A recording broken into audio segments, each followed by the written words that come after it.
There are moments in your life that arrive disguised as something ordinary, moments that you later realize were the quiet turning of a key in a lock you never knew was there. They don't announce themselves with thunder or fanfare. They slip in through the side door of a Tuesday evening, wearing the clothes of a mundane conversation, and only in retrospect do you see them for what they were, the beginning of everything.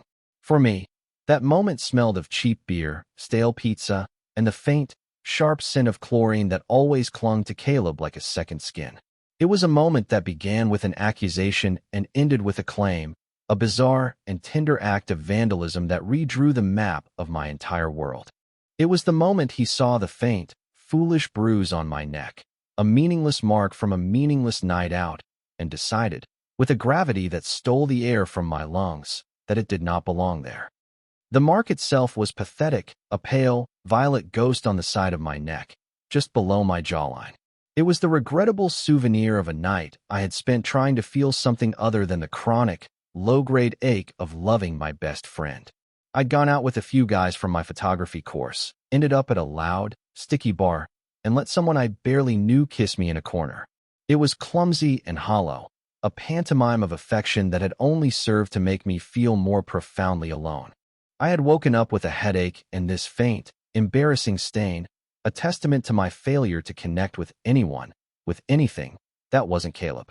I had tried to hide it, pulling the collar of my t-shirt up, but in the shared space of our apartment, privacy was an illusion, a polite fiction we both maintained. We were on the couch, surrounded by the comfortable detritus of our life together. Empty pizza boxes, controllers for a game we'd abandoned halfway through, my camera bag sitting open on the floor with a lens cap beside it like a shed shell. A movie was playing on the television, some loud, explosive thing Caleb had chosen, but neither of us was watching. I was scrolling through photos on my laptop, editing a recent shoot, and he was lying with his head in my lap, a casual intimacy that had long been the standard for us. It was a currency of touch we had traded for years, one that meant everything to me and, I assumed, nothing more than simple comfort to him. His hair, still damp from his evening swim practice, was cool against my thigh. The weight of him was a familiar anchor, grounding me in the reality of our friendship, a reality I was constantly terrified of capsizing. He shifted, turning his head, and his eyes, the color of the ocean just before a storm, landed on my neck. His gaze sharpened. The easy, relaxed set of his mouth tightened into a thin line. It was a micro-expression, a flicker of something I couldn't decipher, but it was enough to send a jolt of alarm through my system. I felt my skin heat under his scrutiny, a blush of shame that was far more vivid than the mark itself. I instinctively tried to pull my collar higher, a useless, guilty gesture. "What's that?" His voice was low, stripped of its usual warmth. It was the voice he used at the pool before a big race, focused and intense. I feigned ignorance, a pathetic and transparent defense. "What's what?" I kept my eyes on the laptop screen, pretending to be absorbed in the digital noise of a photograph, but I could feel his stare like a physical touch, a pinpoint of pressure on my skin. The air in the room had changed. The lazy, comfortable atmosphere had evaporated, replaced by something tense and charged, like the air before a lightning strike. He didn't need my confirmation. He sat up, dislodging the comfortable weight of his head from my lap. The sudden loss of contact was a cold shock. He moved closer, his proximity no longer casual but deliberate, investigative. He reached out, his fingers tracing the line of my jaw with a startling gentleness before they came to rest just beside the bruise. His touch was electric, a stark contrast to the rough, calloused pads of his swimmer's hands. I froze, my breath caught somewhere in my chest. My heart was hammering against my ribs, a frantic, trapped bird. He leaned in, his face just inches from mine, and the scent of him, chlorine and the clean, soapy smell of his skin, filled my senses, overwhelming me. "This," he whispered, his thumb brushing over the mark. The whisper was more intimate than a shout, a private sound in the loud, empty space of the living room. His eyes searched mine, and for a split second, I saw a flicker of something raw and vulnerable in their depths, something that looked almost like hurt. It was so unexpected, so out of character for the perpetually confident Caleb, that I thought I must have imagined it. It was a crack in the carefully constructed facade of our friendship, and I had no idea what lay on the other side. I couldn't find my voice. I could only stare back, caught in the tractor beam of his gaze. The silence stretched, thick and heavy with unspoken questions. I watched as a strange, determined look settled over his features. He wasn't angry, not in the way I would have expected. He looked proprietary. It was a look of profound and baffling ownership. Then, without a word of warning, he lowered his head. His lips, soft and warm, brushed against the side of my neck, right over the offending mark. It wasn't a kiss of passion, not yet. It was something else entirely. It was a deliberate, methodical pressure, a claiming. I felt a shudder rack my body, a helpless response to the shocking, unbelievable intimacy of the act. He stayed there for a long moment, his breath warm against my skin, the gentle suction of his mouth a dizzying, terrifying brand. My mind went completely blank. All the years of carefully managed feelings, of partitioned emotions and unspoken rules, they all just dissolved into white noise. There was only the feeling of his lips on my skin, the solid presence of him so close I could feel the heat radiating from his chest, the frantic, syncopated rhythm of our hearts. When he finally pulled back, his eyes were dark, his pupils blown wide. He looked at his work, a new, darker mark eclipsing the pale one beneath it.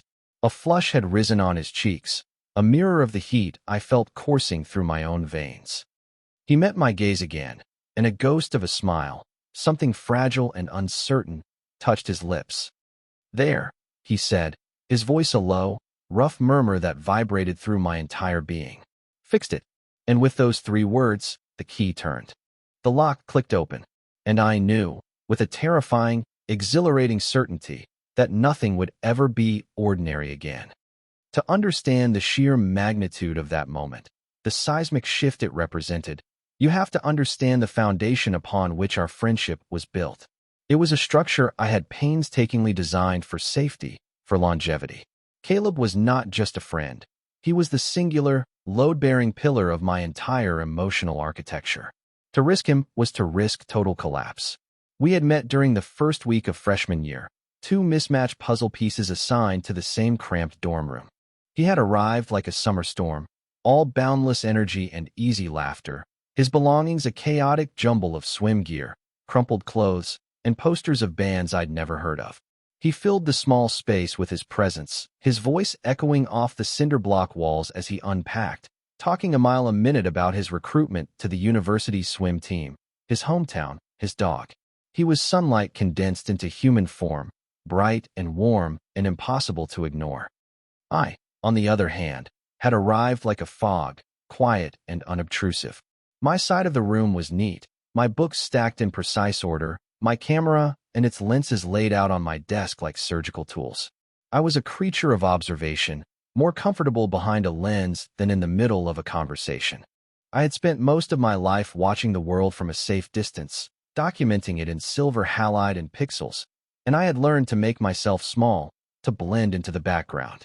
I was the quiet space around the noise, the shadow that gave the light its definition. I had expected us to coexist in polite, awkward silence for a year, 2 separate planets orbiting the same small, beige sun of our shared room. But Caleb, in his infinite, unassuming grace, refused to allow that. He saw my quietness not as a wall, but as an unlocked door. He'd ask me about my photographs, picking up prints I'd tacked to the wall, and studying them with a genuine curiosity that disarmed me completely.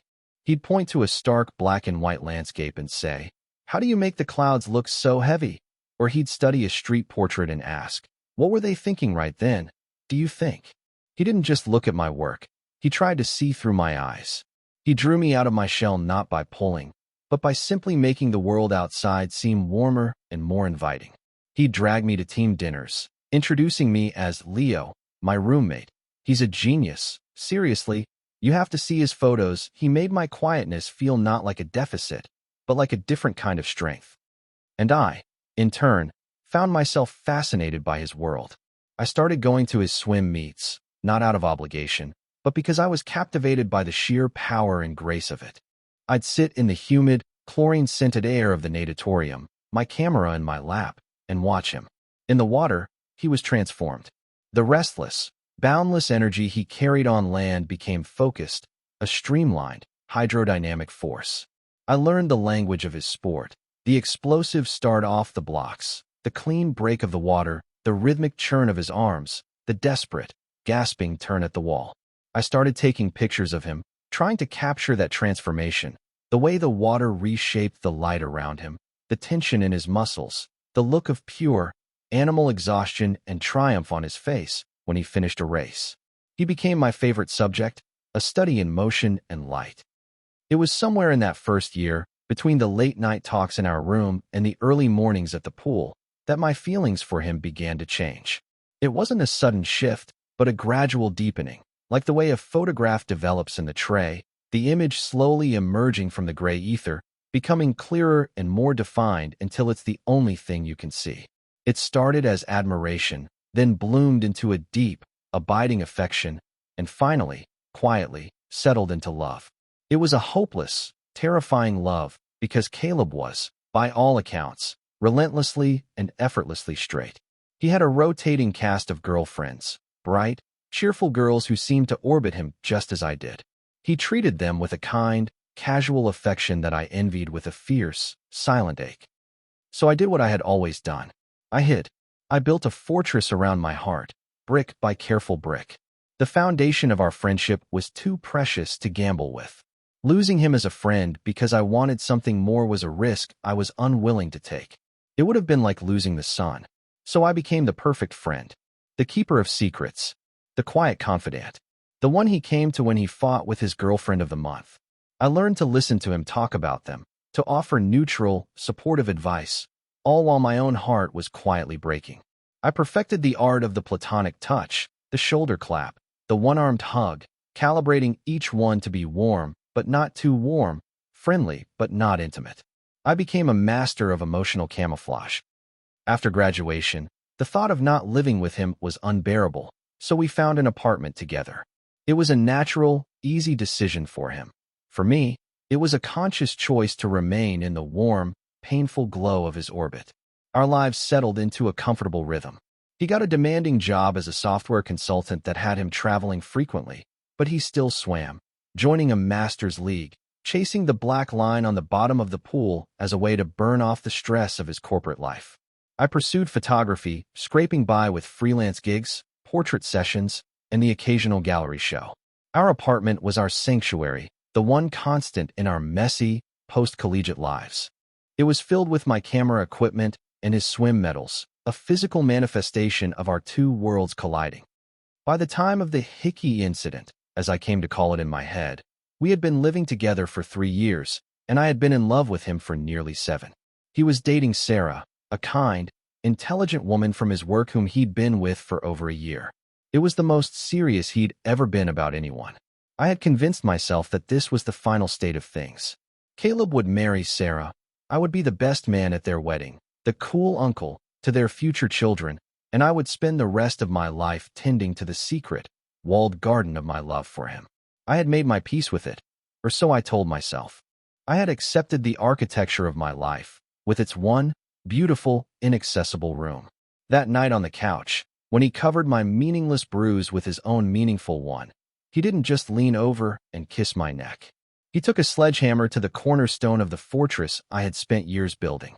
And as I sat there, stunned and silent, all I could do was watch the walls begin to crumble. The catalyst for the great unraveling, the event that first loosened the soil around the roots of our established dynamic, was, as it so often is, a quiet heartbreak. It wasn't his, not initially. It was Sarah's. Or rather, it was theirs, a slow, amicable drifting apart that had all the destructive power of a violent collision, but none of the noise. For months, I had observed the change from my usual vantage point, the periphery. I saw it in the way Caleb's phone lit up less frequently with her name, in the way their weekend plans became more tentative, more easily canceled. The easy, comfortable rhythm of their relationship had fallen out of sync. He started spending more weekends at home, sprawled on our couch, a restless energy humming just beneath his skin. He didn't talk about it at first. Caleb was never one to dissect his feelings aloud. He preferred to swim them out, to exhaust them into submission in the chlorinated water of the pool. but I could see the strain in the tight set of his jaw, in the way he'd stare at the ceiling late at night, his mind miles away. The usual light in his eyes had dimmed, replaced by a kind of weary confusion. He was adrift, and for the first time since I'd known him, he didn't seem to know which way the shore was. Our apartment, once just a home base between his travels and his time with Sarah, slowly became his only harbor. The official end came on a rainy Sunday in October. He had been gone for most of the day, and when he returned, he was soaked through, his hair plastered to his forehead. He walked in and dropped his keys on the small entryway table with a clatter that sounded unnaturally loud in the quiet apartment. He didn't say anything, just walked past me into the kitchen and pulled a beer from the fridge. I was in the living room, ostensibly cleaning my camera lenses, but really just waiting, holding my breath. I had known this was coming. I had seen the storm clouds gathering for weeks. He leaned against the counter, took a long swallow of the beer, and finally spoke, his voice flat and devoid of emotion. "It's over," he said, staring at the bottle in his hand. "With Sarah. We ended it." I put down the microfiber cloth I was holding. My heart gave a complicated, treacherous leap, a flicker of hope so swift and shameful I immediately tried to extinguish it. I replaced it with the carefully practiced mask of the supportive friend. "Oh man," I said softly. "I'm sorry. Are you okay?" He gave a short, humorless laugh. "Am I okay?" He looked up at me then, and his eyes were hollow. "I don't know what I am, Leo. We don't want the same things. She wants to get married, buy a house in the suburbs. She has this whole 10-year plan, and I look at it, and I feel nothing. I feel like I'm reading a script for someone else's life." He took another drink. "The worst part is, she's not wrong. That should be what I want. But it's not. And it's not fair to her to keep pretending." He wasn't crying. He didn't look devastated in the way people do in movies. He just looked lost. It was the profound, disorienting loneliness of realizing you're on the wrong road, miles from where you thought you were, with no map to guide you back. He was mourning not the loss of her, specifically, but the loss of the future he was supposed to want. That night, the shift began in earnest. He didn't retreat into himself. Instead, he did the opposite. He started to orbit me, a satellite that had lost its primary planet. He seemed to need constant, low-level proximity, as if my mere presence could keep him from floating away entirely. He'd sit in my studio, a small, sun-filled room I'd converted from a spare bedroom, while I worked, not talking, just watching me edit photos, the rhythmic click of my mouse a steady metronome in the quiet. He'd insist on cooking dinner together, a task he usually avoided, creating a clattering, chaotic mess in our small kitchen that was somehow deeply comforting. We fell into a new pattern, a domesticity that was deeper and more entangled than anything we'd had before. The physical boundaries between us, already porous from years of friendship, began to dissolve almost completely. The casual head in my lap on the couch became a near-permanent state of being. He'd fall asleep there, and I'd sit for hours, my legs going numb, unwilling to move him, just listening to the sound of his steady breathing. It was a sweet, agonizing form of torture. He was seeking comfort, a simple, human warmth to fill the void Sarah had left. He was turning to his best friend, his anchor. But for me, every casual touch, every moment of sleepy, unguarded intimacy, was a live wire. It was feeding a hope I had tried to starve for years, and I was terrified of what would happen when that hope grew too strong to contain. The breakup didn't just create an emotional void for him. It created a physical one. He was used to sleeping next to someone, to the warmth and weight of another body in the bed. His own room, which had always been his private sanctuary, suddenly felt vast and empty. The loneliness, he told me one night, was loudest in the dark. This was the true catalyst. This was the vulnerability that would lead him, night after night, to my door. The shift wasn't just about him losing a girlfriend. It was about him losing the simple, primal comfort of not being alone when the lights went out. And my room, with its single bed and its quiet, patient occupant, was just down the hall. An easy, tempting solution to a problem he couldn't articulate but felt in his bones. The stage was set for a new ritual to begin, one that would be built on his need and my silence.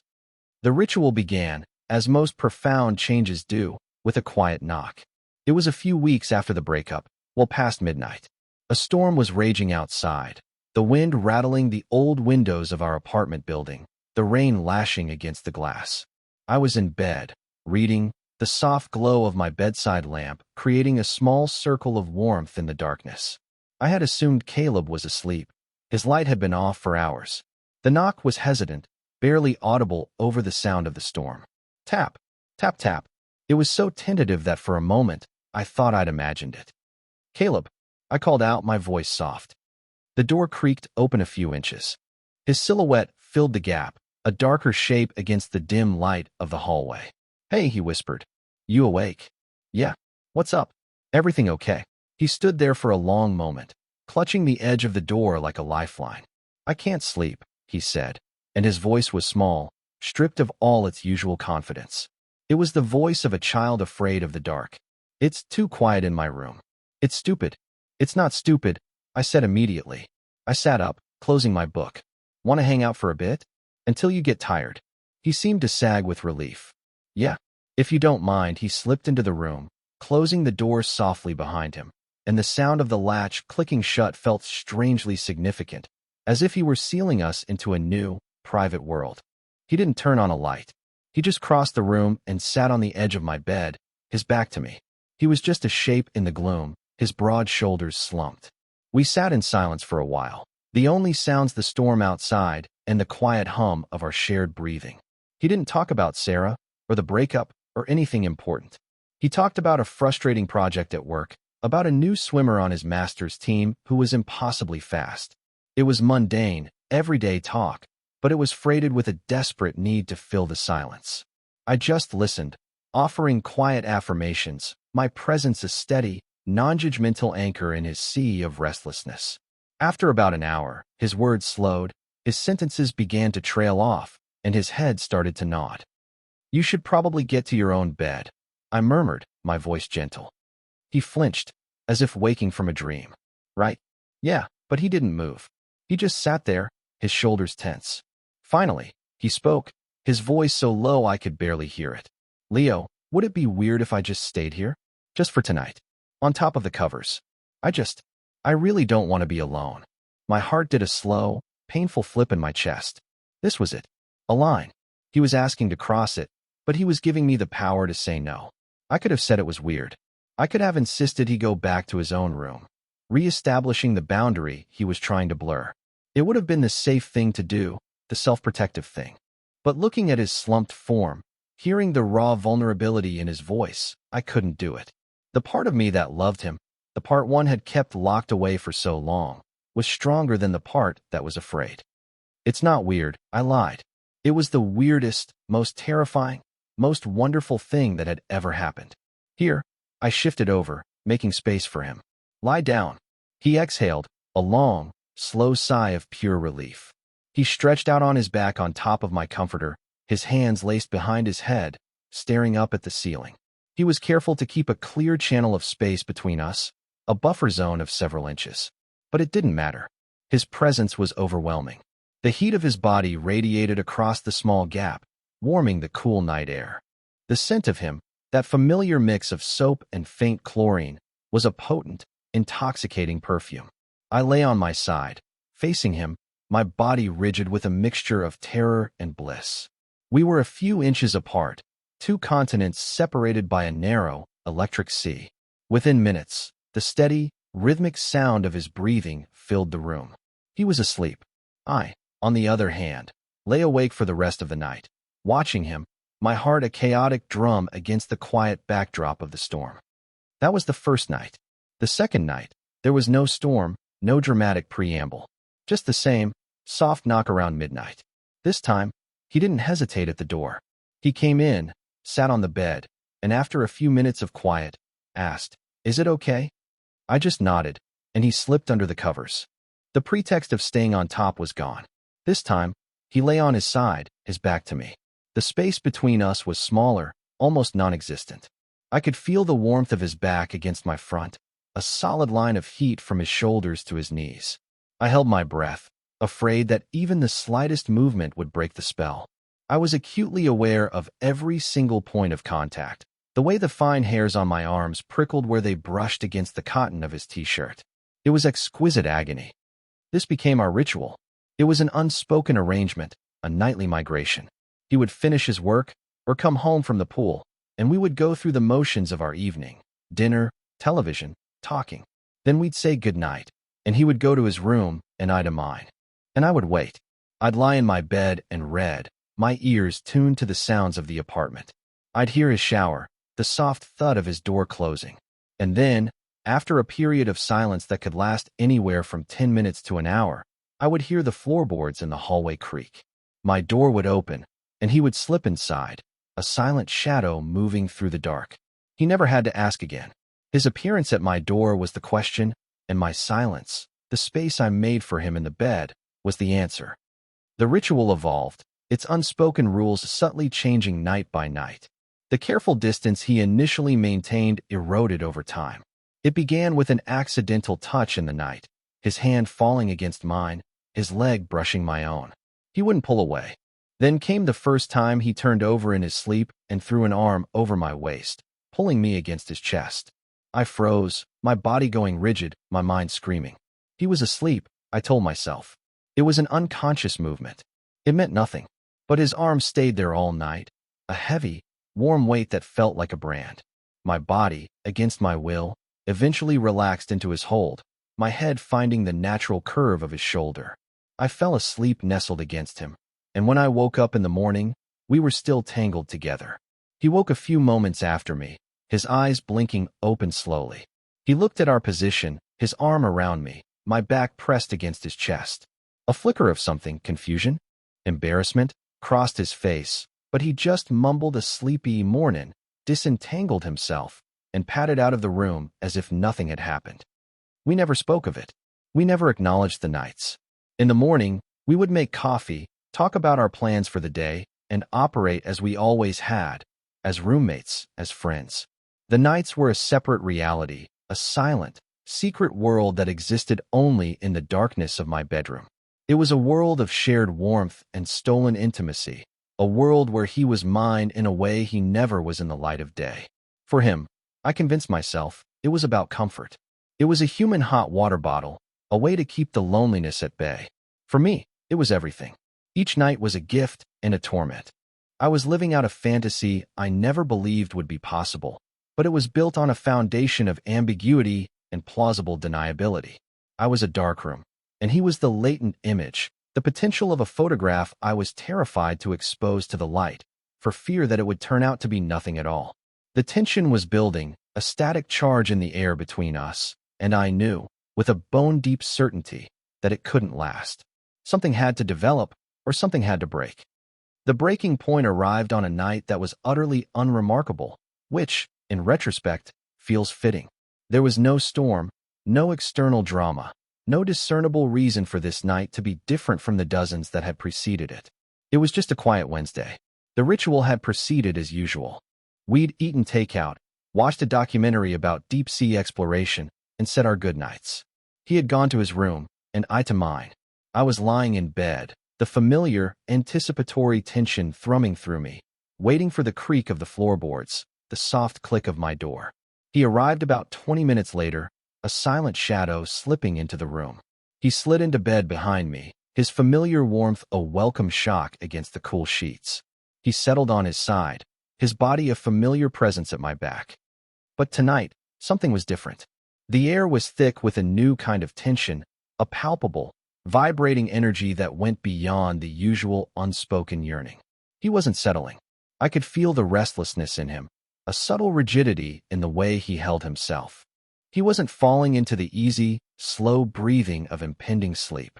His breaths were quiet, but measured, conscious.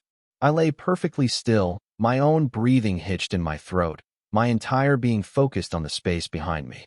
The silence in the room was no longer peaceful. It was a taut, stretched wire, humming with everything we had refused to say for weeks. We lay like that for what felt like an eternity, back to back in the darkness, both wide awake, both pretending. The pretense was a fragile, paper-thin wall, and I could feel it beginning to tear. My heart was a frantic, wild thing in my chest, beating a rhythm that felt loud enough to shake the bed. I was terrified of what was coming, yet I yearned for it with a desperation that was almost painful. The ambiguity had become a cage, and while it was a beautiful, warm cage, I was suffocating inside it. I wanted out. I wanted an answer, even if it was the one I feared the most. I was so lost in the roaring chaos of my own thoughts that I almost missed it when he moved.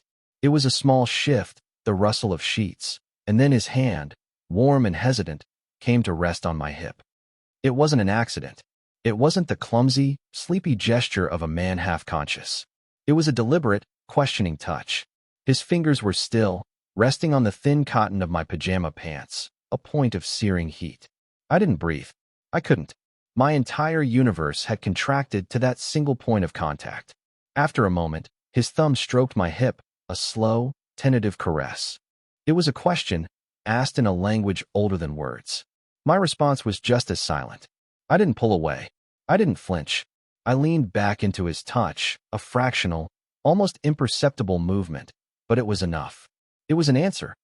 He exhaled, a shaky, quiet sound, and then he rolled onto his back, his hand falling away. The loss of contact was a cold shock. I thought, for one devastating moment, that I had misread everything, that he was retreating. I squeezed my eyes shut, a wave of humiliation washing over me. But then, his voice, a rough, strained whisper, cut through the darkness. "Leo," I let out the breath I had been holding. I rolled onto my back as well, so we were lying side by side, staring up at the same dark ceiling, a foot of space between us that felt like a canyon. "Yeah." My own voice was hoarse. "I'm not sleeping." A hysterical laugh almost bubbled up my throat. Of course he wasn't sleeping. Neither of us had been close to sleep for hours. "Me neither," I whispered back. The silence that followed was different. The tension was still there, but it was no longer a wire about to snap. It was the heavy, charged stillness before a dam breaks, the immense pressure of water gathering behind a wall that is about to give way. I could hear the frantic beat of my own pulse in my ears. I could feel him gathering his courage, wrestling with the words. I waited, giving him the space to find them. He turned his head on the pillow to look at me. I couldn't see his expression clearly in the gloom, only the dark shape of his face, the glint of light in his eyes from the faint moonlight filtering through the window. This is more than just not wanting to be alone, isn't it?" he asked, his voice barely audible. For me, the dam broke. The confession, quiet as it was a flood. He wasn't asking me. He was telling me. He was admitting it. To me, to himself, for the very first time. All I could do was nod, a jerky, inadequate movement in the dark. He held my gaze for another long, heart-stopping moment. He seemed to be searching my face for something, permission, reassurance, a sign. I tried to pour everything I was feeling into my expression, the years of love, the terror, the hope. I wanted him to see it all. I wanted him to know. He took another shaky breath, the sound of it filling the entire room. "Would it be?" He started, his voice cracking on the word. He stopped, swallowed hard, and started again. "Would it be okay if I kissed you?" The question hung in the air between us, a perfect, fragile, crystalline thing. It was the most terrifying and beautiful question I had ever heard. He wasn't assuming. He wasn't taking. He was asking. He was offering me the final choice, placing all the power in my hands. In that moment, he saw me. He saw my fear, my hesitation, the preciousness of what we stood to lose. And he respected it. He was giving me an out, even now. A tidal wave of emotion crashed over me, relief so profound it felt like grief, a joy so intense it was painful. The years of silence, of hiding, of aching, they all coalesced into a single, simple answer. I didn't trust my voice, so I just nodded again, more firmly this time. Then, because I needed him to be absolutely sure, I found the word. "Yes," I whispered. It was all the permission he needed. He moved slowly, cautiously, as if approaching a frightened animal. He rose up on one elbow, his body eclipsing the faint moonlight, casting his face in shadow. He leaned over me, and I watched him come closer, my heart seeming to stop altogether. His other hand came up to cup my cheek, his thumb stroking my jawline, a mirror of the gesture he had made on the couch what felt like a lifetime ago. His touch was so gentle, so full of a reverence I had never imagined I would receive from him. And then, his lips met mine. It was not a kiss of frantic passion or pin-up demand. It was a kiss of discovery. It was tentative, soft, a question and an answer all at once. It was the taste of salt and clean air, the feeling of coming home to a place you never knew you were searching for. It was hesitant and searching, and I responded in kind, a slow, deep unfolding. It was a confession, a surrender, a beginning. In the quiet of my room, surrounded by the ghosts of 1,000 unspoken nights, we crossed the line, not with a crash, but with a whisper. And in the shattering, beautiful silence that followed, I knew that the world had been irrevocably, wonderfully, terrifyingly remade. The sunrise after a confession is a cruel and beautiful thing. It pours in, mercilessly bright, illuminating everything that was shrouded in the forgiving darkness. The morning after the kiss, the light felt like an interrogator, exposing the raw, fragile, new reality between us. I woke up alone. The space beside me in the bed was cool, the sheets rumpled and empty. The familiar scent of him lingered on the pillow, a ghostly reminder of what had happened. He was gone. He had slipped out before dawn, reverting to the silent, invisible pattern of our ritual, but this time it felt different. It wasn't the comfortable, unspoken agreement of the past. It felt like a retreat, a flight. A knot of anxiety tightened in my stomach. I lay there for a long time, staring at the ceiling, replaying the kiss over and over in my mind. It had felt so real, so right. His question, would it be okay, had been a key, unlocking a door I thought was permanently sealed. But his absence now was a slammed door in my face. I got up and walked into the living room, my heart pounding a nervous rhythm. The apartment was quiet. A single coffee mug, his favorite one with the chipped rim, sat on the counter, rinsed and drying. He had been up, had his coffee, and left for his early morning swim practice without a word. Without a look. He was running. When he came back a few hours later, the atmosphere in the apartment was thick with a suffocating, awkward tension. He walked in, his hair wet, his gym bag slung over his shoulder, and he wouldn't look at me. He kept his eyes fixed on the floor, on the wall, on anything but my face. "Morning," he mumbled, his voice tight, and he disappeared into his room, closing the door behind him with a soft but definitive click. The sound echoed the one from weeks ago, when he had first closed my door and sealed us in. Now, he was sealing himself away from me. The rest of the day was a masterclass in avoidance. We moved around each other like two opposing magnets, repelled by the very force that had pulled us together. If I was in the kitchen, he was in his room. If he came out to the living room, I would suddenly find something urgent to do in my studio. The easy, flowing current of our life together had become a series of stagnant, isolated pools.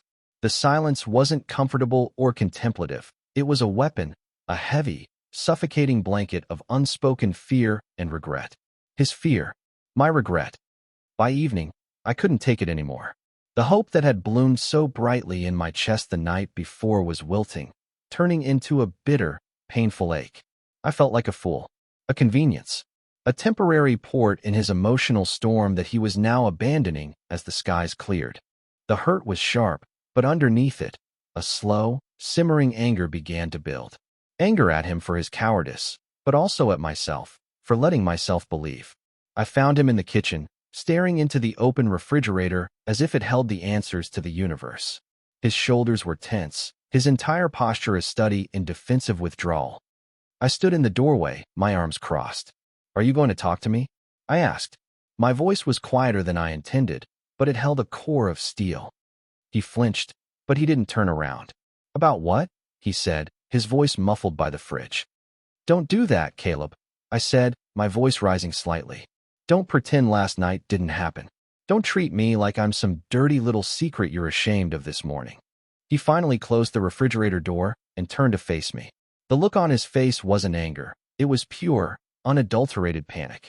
His eyes were wide, his expression haunted.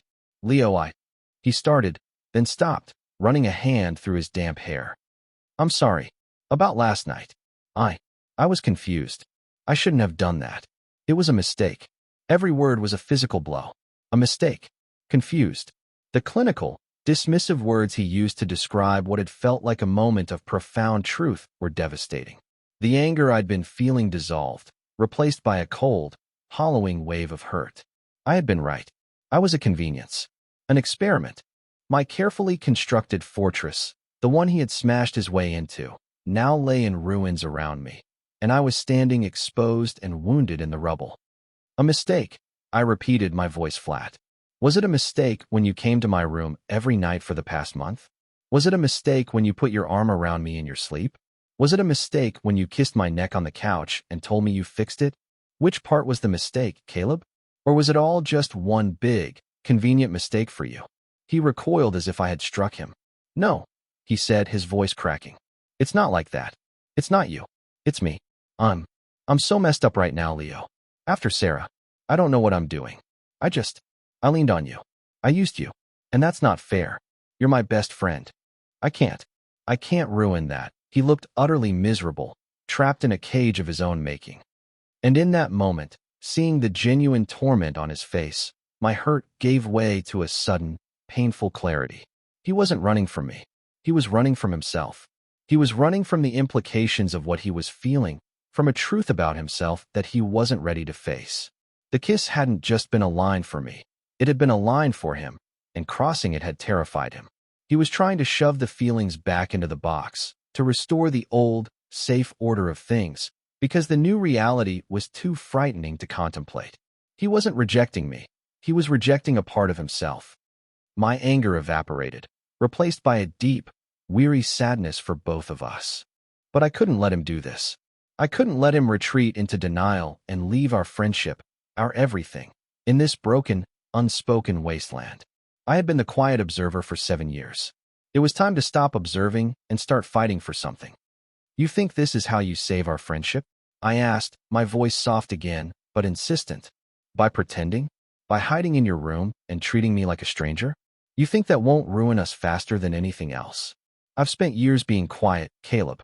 Years watching you and never saying a word about how I felt because I was so terrified of losing you. I'm done being quiet. I took a step closer to him, closing the space he had so carefully tried to maintain all day. You asked me if it was okay, I said, my voice dropping to a near whisper. You looked at me, and you asked. That wasn't a mistake.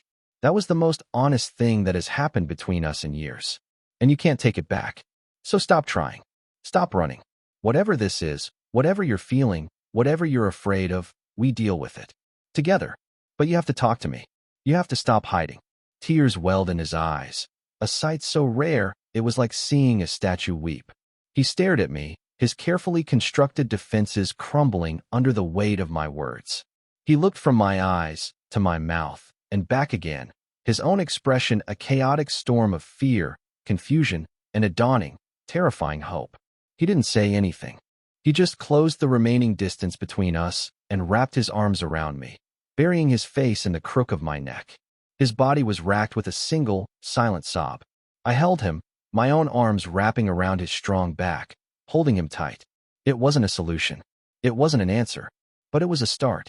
It was the end of the retreat and the beginning of the slow, painful, beautiful process of figuring out what came next. The aftermath of that confrontation was not a sudden, sun-drenched clearing, but more like the quiet, gray dawn after a long and violent storm. The destruction was evident. The landscape altered, but the rain had stopped. We stood in the wreckage of our old friendship, holding on to each other, and began the slow, arduous process of rebuilding. Caleb's embrace in the kitchen that night was a surrender, not to me, but to the truth. He had stopped running, and in the stillness, we could finally begin to talk. We didn't stay in the kitchen. I led him to the couch, the same couch where this new chapter had begun with a possessive, confusing kiss on the neck. We sat, not with his head in my lap or with any of the casual intimacy of before, but side by side, a careful foot of space between us, as if we were both handling something incredibly fragile. And he talked. For the first time, he truly talked. He spoke of the suffocating feeling of the future that had been mapped out for him with Sarah, a life that looked perfect on paper but felt like a foreign country to his soul. He confessed the profound loneliness that had consumed him after she was gone, a silence so loud it was deafening, especially in the dark. Then, his voice dropping so low I had to lean in to hear him, he talked about me. He spoke of the comfort he found in my presence, a quiet, steady warmth that asked for nothing in return. He admitted that the nightly ritual of coming to my room had started as a desperate search for a human anchor, but it had slowly, imperceptibly, become something else. He started looking forward to it, not just for the comfort of not being alone, but for the comfort of being with me. He talked about lying there in the dark, listening to my breathing, and feeling a sense of peace, a feeling of being home, that he had never felt with anyone else, not even Sarah. He confessed that the kiss was not a mistake or a moment of confusion. It was a moment of terrifying clarity. It was the culmination of weeks of feelings he had been trying to ignore, to categorize as something else, because he didn't have the language or the courage to name them for what they were. "I've never felt this way," he whispered, staring at his hands, which were clenched together in his lap. "About a guy? About a friend." It scared the hell out of me, Leo. I woke up the next morning, and I felt like I had broken the whole world. I felt like I had broken you. I thought the only way to fix it was to pretend it never happened, to put everything back the way it was. "You can't put it back," I said softly. "The world doesn't work that way. We don't work that way. You didn't break me, Caleb. You spent years watching me hide, and you finally gave me a reason to come out." I took a breath, and finally said the words I had held back for 7 years. "I'm in love with you. I have been for a long, long time." He looked up at me then, his eyes wide and shining with unshed tears. The revelation didn't seem to surprise him. It seemed to settle something in him, to click the final piece of a puzzle into place. A slow, watery smile spread across his face, a smile of pure, unadulterated relief. "I think," he said, his voice thick with emotion, "I think I'm falling in love with you too." That conversation was the new foundation. We replaced the old, crumbling structure of unspoken rules and hidden feelings with something new, built on honesty and shared vulnerability. It wasn't easy. There were days of lingering awkwardness, moments where we would both revert to our old patterns out of habit, catching ourselves in a too casual touch or a conversation that skirted the edge of our new reality. We were learning a new language together, and we were often clumsy with it. He had to navigate the terrain of his own identity, a journey I could support but not take for him. I had to learn to trust this new, spoken affection, to believe that it was real and not a dream from which I would wake up. The nightly ritual changed. He didn't stop coming to my room, but now he came with intention. There was no pretext. The first time after our talk, he knocked on the open door, a hesitant formality. I was reading in bed, just as always. I looked up and met his eyes. "You don't have to knock," I said, my voice gentle. He gave me a small, shy smile and walked in, closing the door behind him. When he got into bed, he didn't keep his distance. He turned to me, and I turned to him, and he just held me. There were no questions, no hesitations. It was a quiet, deliberate act of choosing to be there. Some nights we talked for hours, whispering our histories, our fears, our hopes into the darkness. Other nights, we just held each other, finding a profound and healing solace in the simple, steady rhythm of our breathing.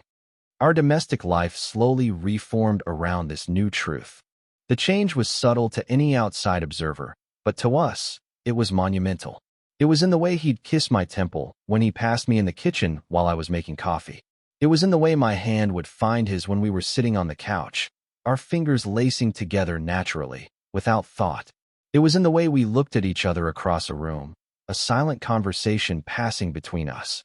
The anxiety that had hummed beneath the surface of my life for so long began to recede, replaced by a quiet, steady certainty. The aching loneliness in him was filled not by a distraction, but by a genuine connection. A few months later, we were getting ready to go out to a dinner with some of his old swim teammates. I was standing in front of the bathroom mirror, fixing my collar. Caleb came up behind me, wrapping his arms around my waist and resting his chin on my shoulder, his gaze meeting mine in the reflection. He was quiet for a moment, just looking at us together. Then, his eyes drifted to the side of my neck. There was no mark there, of course. The one he had made that night had faded weeks and weeks ago, just like the one that had prompted it. But he looked at the spot, and a slow, fond smile spread across his face. "Remember that stupid Hickey?" he murmured against my shoulder, his voice warm with the memory. I laughed, a real, easy laugh. "How could I forget? You were such a caveman." "I was an idiot," he corrected, his smile widening. "I had no idea what I was doing. I just knew. That mark didn't belong there. It felt wrong. Like someone had scribbled on my favorite painting." He tightened his arms around me, his cheek pressing against mine. I guess I was just trying to sign my name. And that's what it had been, I realized. A clumsy, primitive, desperate act of claiming something he didn't even know he wanted yet. It was the first, fumbling sentence in the new story we were learning to write together. In the end, it wasn't the grand gestures or passionate declarations that defined us. It was the quiet moments, the shared silence, the morning coffee, the feeling of his hand in mine. It was the profound, unshakable peace of finding a home in another person, a safe harbor you never have to leave. We had navigated the storm, and we had found our shore, not in some distant, imagined future, but right here, in the beautiful, honest silence we had finally learned how to create together. The door to that once inaccessible room was no longer locked. It was wide open, and we were both inside, finally, at peace.